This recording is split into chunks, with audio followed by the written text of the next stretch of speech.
Bonjour ma reine, et bienvenue sur Les Belles d'Ébène. Ma reine, écoute bien ceci.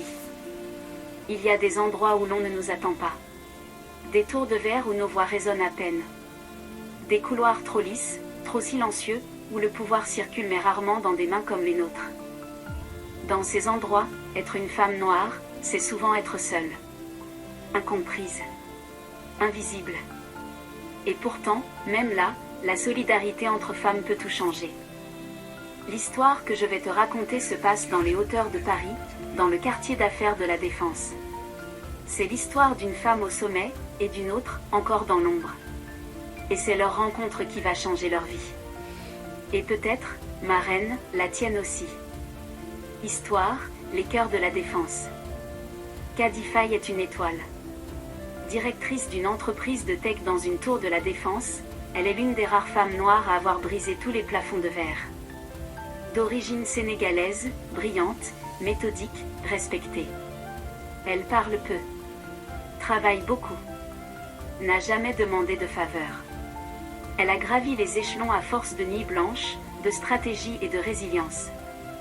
Pour beaucoup, elle incarne la réussite. Mais Caddy le sait, là-haut, il fait froid. Et la solitude est un luxe amer. Un soir d'hiver, en quittant son bureau tardif, elle croise une femme qu'elle n'avait jamais vraiment remarquée. Aminata, 34 ans, malienne, agent d'entretien dans la tour. Elle nettoie les open space pendant que les cadres dorment.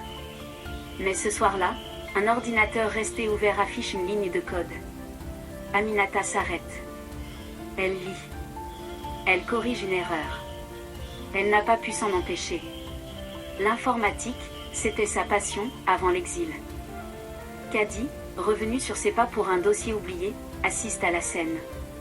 Curieuse, elle engage la conversation. Ce n'est pas un hasard. Ce n'est pas une rencontre comme les autres. C'est un appel. Elle découvre qu'Aminata était développeuse au Mali. Mais arrivée en France, sans diplôme reconnu, sans réseau, elle s'est retrouvée à laver les bureaux des autres. Caddy la regarde. Elle voit en elle ce qu'on ne veut pas voir, une femme capable, brillante, abandonnée par le système. Elle prend une décision. Sans prévenir personne, elle propose à Aminata un programme de formation interne, payé par l'entreprise. Elle la fait intégrer discrètement l'équipe IT. Elle la coach. Elle la pousse. Elle l'élève. Et Aminata dépasse toutes les attentes. 3 ans plus tard, elle devient responsable de la cybersécurité.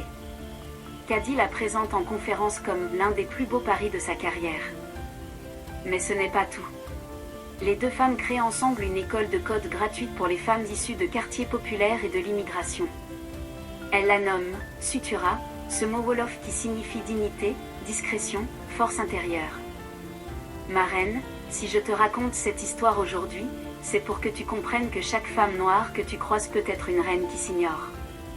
Elle n'a peut-être pas les codes, pas les papiers, pas les diplômes. Mais elle a le feu. Le courage. Le talent. Et toi, si tu es déjà monté plus haut, alors n'oublie pas celle qui marche encore dans les couloirs. Car, ma reine, une femme ne s'élève jamais vraiment seule. Une femme qui réussit a le devoir d'ouvrir la porte à une autre. Le sommet est plus beau quand on y monte ensemble. Merci d'être resté jusqu'à la fin de cette histoire.